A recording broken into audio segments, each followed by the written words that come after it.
Pero vámonos a la política internacional. Rina Musali, Rina, mejor dijo, yo no sé nada.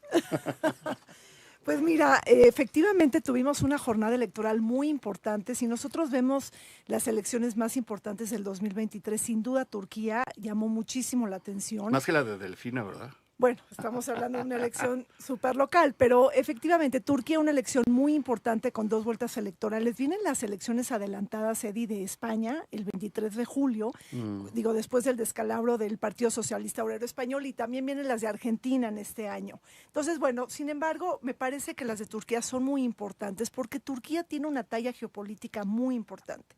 En primer lugar, tenemos un Erdogan que lleva 20 años gobernando Turquía, se va a quedar hasta el 2028, prácticamente cumple 25 años en el poder en el 2028, un cuarto de siglo que está sellando la historia turca, ¿no? En el siglo XXI. Entonces, realmente es impresionante, es un hombre que fundó el Partido de Justicia y Desarrollo y que lo convirtió en el más grande y en el más relevante a nivel nacional. Y además se celebra esta segunda vuelta electoral del pasado 28 de mayo, este balotaje, precisamente cuando se celebran los 100 años de la República Turca, porque hace 100 años que Kemal Atatürk, el fundador de la patria, es el primer presidente de Turquía y efectivamente ahora Erdogan tiene más años en el poder que Kemal Atatürk. Entonces, bueno, para realmente Erdogan esto es algo muy importante. Gana el balotaje con 4.36% de diferencia, pero es muy importante porque este es un hombre que ha ganado 9 elecciones consecutivas. Es decir, es un hombre que ha tenido una enorme, ha sido infalible en la política, es un hombre todopoderoso que realmente habría que entender bien cuál es el secreto de alargar tanto su estancia en el poder. ¿Y para qué? ¿Y para qué? Entonces tiene 9 elecciones consecutivas, él entra como alcalde de Estambul en el 98, primer ministro del 2000, del 2003 al 2014, hace un referéndum constitucional porque cambia el sistema político de parlamentario a sistema presidencial, le otorga facultades y mucho más prerrogativas al presidente que era tradicionalmente débil, entonces lo cambia a un sistema presidencial y lo que hace es se presenta a la elección ya para buscar la presidencia en el 2018, la gana en el 2023, la gana en segunda vuelta electoral y ahora se queda hasta el 2028. Mi apuesta es que este hombre se va a quedar más allá del 2028, inclusive hasta el 2033, sellando ya más de 30 años en el poder. Y la verdad lo digo porque la Constitución nos señala que sí, hay 2 periodos presidenciales que pueden ser consecutivos, 10 años en el poder, los mandatos en Turquía son de 5 años, y hay una reserva constitucional que señala que si disuelves el Congreso y que después convocas elecciones anticipadas y adelantadas, no se contabiliza ese turno del mandato presidencial. Por lo tanto, todo está indicado para que el señor alargue su estancia en el poder hasta el 2033. Entonces, sí, esto es impresionante en el sentido de que habría que entender muy bien cuál es la ecuación, cuál es la nomenclatura política que hace que Erdogan se quede tantos años en el poder. Y la verdad es que, claro, la oposición pierde por una serie de razones. Me gustaría comentar sobre el terremoto, la parte económica, una oposición unida de 6 partidos políticos, pero es muy claro su proyecto político. Es un hombre nacionalista, es un hombre que inclusive utiliza el ultranacionalismo mucho más actual, porque en esta campaña vimos algunos partidos políticos ultranacionalistas en Turquía con un sentimiento muy antimigrante. Tenemos un hombre nacionalista. Tenemos un hombre que fusiona política con religión, se practica el Islam en Turquía, es un país islámico y además también es un proyecto militarista, porque sabemos que en Turquía ha habido juntas militares, dictaduras militares, y bueno, tenemos un golpe de Estado fallido en el 2016, pero otorga muchísimo dinero al ejército, de alguna manera también entrega muchas prerrogativas y después... ¿Qué prerrogativas? Déjame hacer una pausa en 88.9 y tú y yo seguimos, y en AG Radio, pero tú y yo seguimos en las redes. Continuamos con Rina Musali. Pues mira, el objetivo de él es convertirse en un jefe de Estado todopoderoso, en un jefe de gobierno. Es todopoderoso. Lo es todopoderoso, pero lo es todopoderoso, Edi, porque maneja todos los hilos del poder, fíjate. Es jefe de Estado, jefe de gobierno, jefe de partido, jefe del Congreso, porque en estas últimas elecciones, en la primera vuelta electoral, de 600 diputados, su partido junto con otras alianzas ganó 323, tiene mayoría absoluta, 50 más 1, más aparte otro tanto que lo hacen tener mayoría absoluta. Controla el Poder Judicial, es jefe de las Fuerzas Armadas, es jefe de la Policía Nacional. Hizo una ley electoral en el 2022 y favoreció a su partido prácticamente esta ley electoral, o sea, un año antes de la elección generó una reforma, la pasa porque tienen mayoría en el Congreso y bueno, de alguna manera pues tiene control de la Junta Electoral. Y te diré algo más, tiene control sobre el Banco Central en Turquía. Es decir, ha tenido, si no mal recuerdo, tuvo problemas con 3 directivos del Banco Central, un banco autónomo independiente, pues cada vez es menos autónomo e independiente, ha perdido muchísimo margen de maniobra. Dictador. Ha perdido margen de maniobra y ha buscado implantar su visión económica y monetaria cuando sabemos que el Banco Central tiene que tener todas estas márgenes de autonomía e independencia. Entonces sí, tenemos un hombre que está concentrando el poder en todas las aristas, un hombre que busca alargar su estancia en el poder más allá del 2030. Perdóname. Salud. Y bueno, pues un hombre también nostálgico, porque pues al igual que Vladimir Putin y otros líderes políticos, bueno, pues busca revivir las glorias del Imperio Otomano. Ay, caray, es que me pica la nariz. ¿Algún perfume que trae? Salud. Ha de ser el de Lorena Tassinari. Sí, seguramente el de Lorena. Exacto.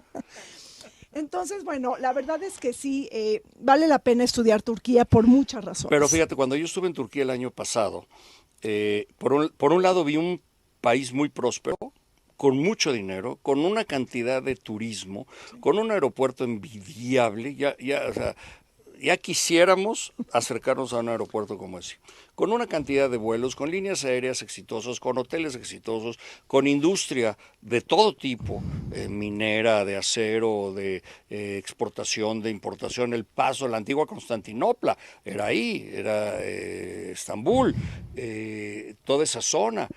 Sigue siendo el paso de la ruta de seda que ahora se quiere reactivar.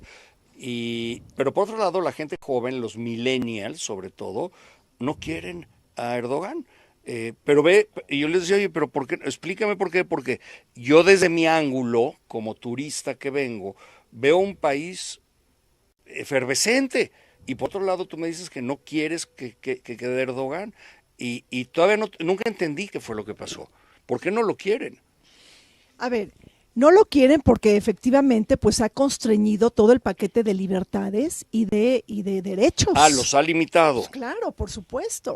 Digo, si nosotros vemos, es decir, ha islamizado al país, es decir, su partido es de centro derecha, pero conforme ha corrido el tiempo se ha extremizado más su partido y ahora ha radicalizado su posición religiosa en contra de la mujer, en contra de la comunidad eso no LGBT. Lo sabía yo. Claro, en contra de las minorías, en contra de los kurdos. Porque las mujeres allá no andan tapadas, no andan con su velo Sí, pero tiene una visión ortodoxa del Islam. Ahora, no quiere decir, es decir, él ha tenido una metamorfosis, se cambia de piel. Cuando él inicia en 2003 como primer ministro. Después de estar en la cárcel. Sí, pero él inicia con un proyecto político muy abierto porque quiere entrar a la Unión Europea. Y si tú no acreditas una serie de principios y valores para entrar a la Unión Europea, no puedes entrar a la Unión Europea.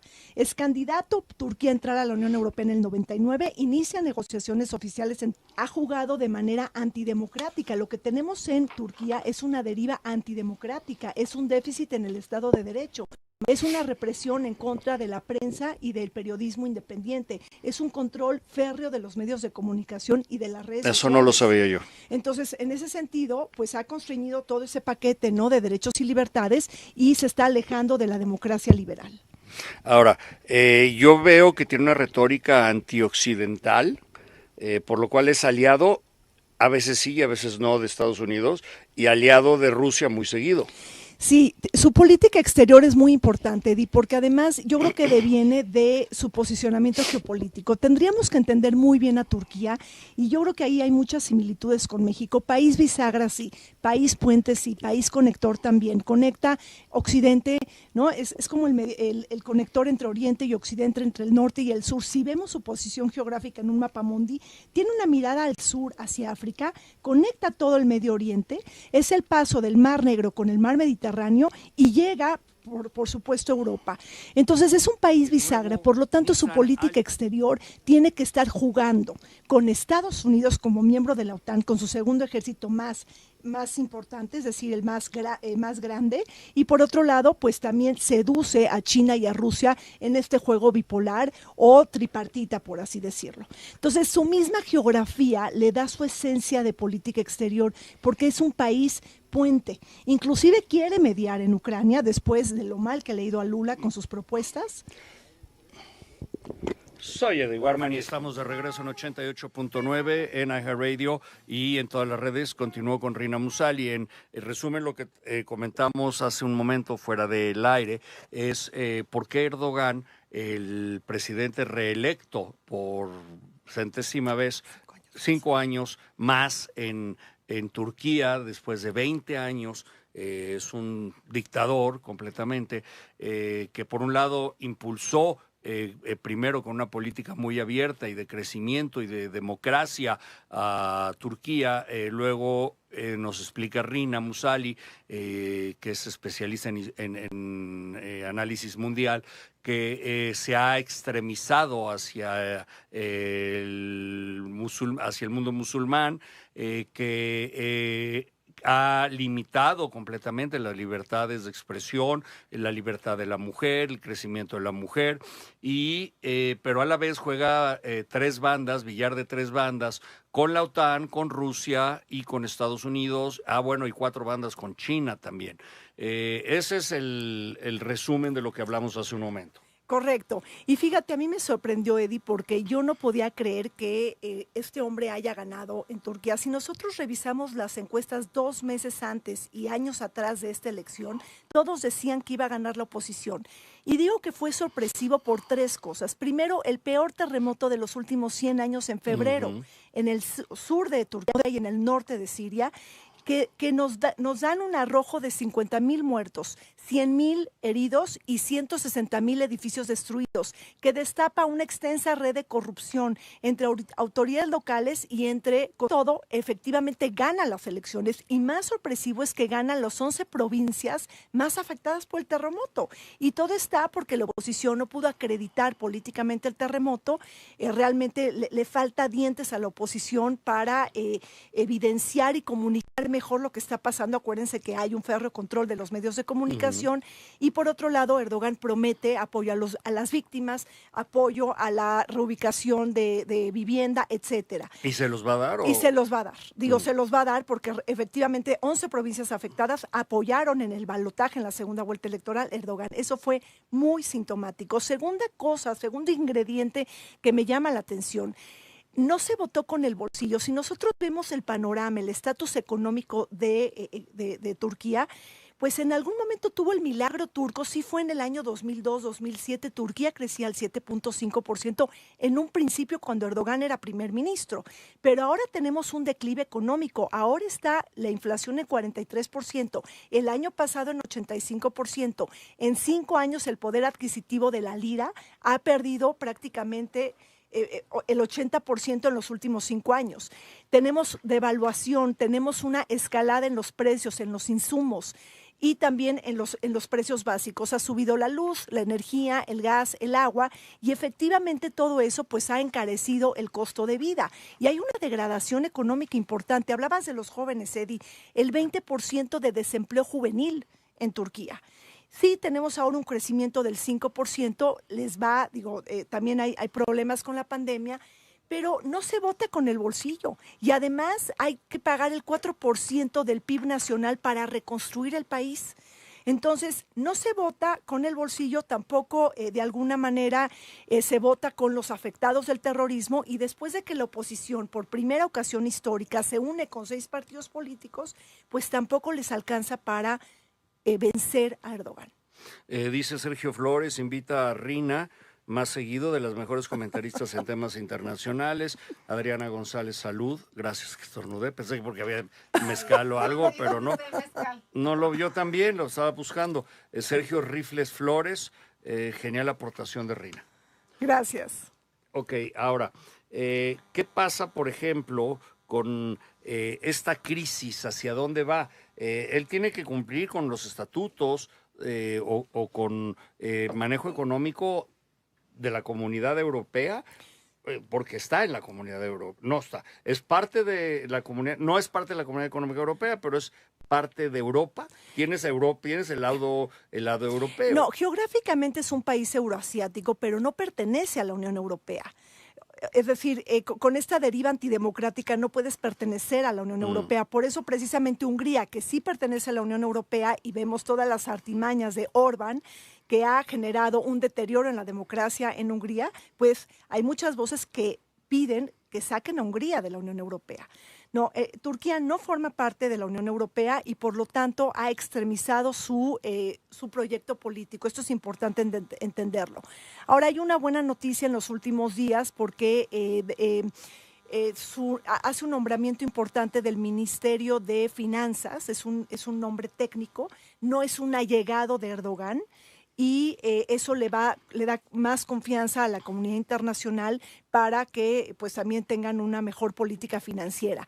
O sea, Turquía es un país muy importante, forma parte del G20, forma parte del MICTA como economía emergente, junto con México, Indonesia, Turquía, Australia y Corea del Sur. Tenemos un país que, bueno, ya que comentamos, es fundamental, forma parte de la OTAN, prácticamente de la alianza militar más grande del mundo con 30 países, y ahí frente a Ucrania yo diría que tiene una gran oportunidad. ¿Por qué forma parte de la OTAN? Forma parte de si no es Comunidad Europea. No, porque la OTAN es una alianza militar euroatlántica que sobre todo está asentada entre Estados Unidos y la Unión Europea. Y la OTAN se conforma después del fin de la Segunda Guerra Mundial y con todo el periodo que se abre de la Guerra Fría. Teníamos la OTAN contra el Pacto de Varsovia. El Pacto de Varsovia se disuelve, que era también todos los países satélites de la ex Unión Soviética, y se queda la OTAN. Pero la OTAN se ha globalizado y se ha ampliado hacia el este. Ese es el gran enojo de Vladimir Putin, porque le está pisando los talones de seguridad a Rusia. Pero lo importante que hay que decir de Turquía, Eddie, es que es un país que tiene talla geopolítica. Tiene una geografía envidiable, pero Erdogan acredita su política exterior y le da esa caja de resonancia, ese eco, porque se puede convertir en un país bisagra, ¿no? En el fiel de la balanza en algunas cosas. A Lula le va muy mal con su propuesta en Ucrania, recuerda que deja plantado a Zelensky. Zelensky realmente, bueno, lo que dice Lula es, pues Zelensky no puede ganar todo, tiene que perder algo, Crimea tiene que quedar en manos de Rusia. Entonces, Lula ha perdido mucha legitimidad con su propuesta de paz para Ucrania, y yo creo que en este sentido Erdogan puede reacomodarse muy bien y darle ese éxito, quizá en un futuro no muy cercano, sobre un posible mediador de la guerra. Además, hay que recordar que Erdogan pacta el acuerdo de granos de hace 2 años que impidió una hambruna y una pobreza tremenda al mundo, porque Ucrania es granero de Europa. Gracias a eso se pudo transportar grano al mundo porque no fue atacado por Rusia. Ahora, también hay uno de los elementos que utilizó Erdogan es el terrorismo. O sea, él dijo, hay mucho terrorismo y tenemos que combatir el terrorismo, ¿no? Pues mira, Eddie, efectivamente así lo maneja, pero porque es una etiqueta política. ¿A quién considera Erdogan terroristas? A una minoría étnica que son los kurdos. ¿Quiénes son los kurdos? Bueno, pues es un pueblo desperdigado en 4 países, en Irak, en Irán, en Siria y en Turquía, que no se les dio, que no se les da. ¿Quieres agua? ¿Tienes? Sí, gracias. ¿Ves por hablar rápido lo que pasa? No, fíjate que los kurdos es muy importante porque... No. Sí. Los kurdos están desperdigados en 4 países y no se les da el Kurdistán independiente después de los tratados de Sykes-Picot en 1916. Y son una minoría étnica que quieren un Estado, pero no por eso los debes de etiquetar como terroristas. Son una minoría étnica y están buscando ser independientes de estos países. Y lo que ha hecho Erdogan es catalogarlos así por una cuestión y una nomenclatura nada más política. Sí, claro, entonces habría que respetar a las minorías y todos los derechos humanos. Por supuesto, pero además acusó a sus contrincantes de ser débiles ante el terrorismo, es a lo que me refería yo, y eso es lo que debilitó más a estos. Claro, porque la oposición estaba apoyando a los partidos políticos kurdos. ¿Sí? Entonces, Correcto. todo esto entra dentro de su narrativa, dentro de su demagogia, dentro de su discurso muy bien articulado. Digo, es un hombre que lleva muchos años en el poder y su gran éxito es cambiar de piel para alargar su estancia en el poder y ver esa metamorfosis. Me recuerda a Erdogan. Porfirio Díaz. Bueno, y también me recuerda mucho, digo, actualmente A Castro y a... No, a Netanyahu hoy en Israel, por A ejemplo. Netanyahu. Por supuesto. Claro. Netanyahu ahora se está aliando con los partidos políticos religiosos ultraortodoxos cuando él nunca, siempre apoyó un Israel secular, un Israel laico. Y ahora pues tiene que pactar con ellos porque estos partidos son los partidos bisagra y son los fieles de la balanza. No importa los principios del país, no importa el futuro, lo único que importa es el interés personal de los gobernantes. Pues vaya cátedra. Una cátedra, ¿verdad? ¿Qué opinan de la cátedra de Rina Musali? Hasta se me fue la voz. ¿Dónde te leen? ¿Dónde te localizan, Rina? Pues mira, estoy en redes, estoy en mi blog Rina Musali, estoy en Twitter, en Instagram, en Facebook y bueno, pues ahí también mi libro que saqué explicando el ciclo electoral en México, por qué ganó López Obrador, pero desde el punto de vista internacional, que lo pueden buscar en todas las librerías y también mira, en Amazon. ahora es un buen momento de buscarlo, justamente. ¿Y quién va a ganar después, el 24? ¿Que en México? Pues claro, Morena, Morena, ¿verdad? por supuesto. Es que no hay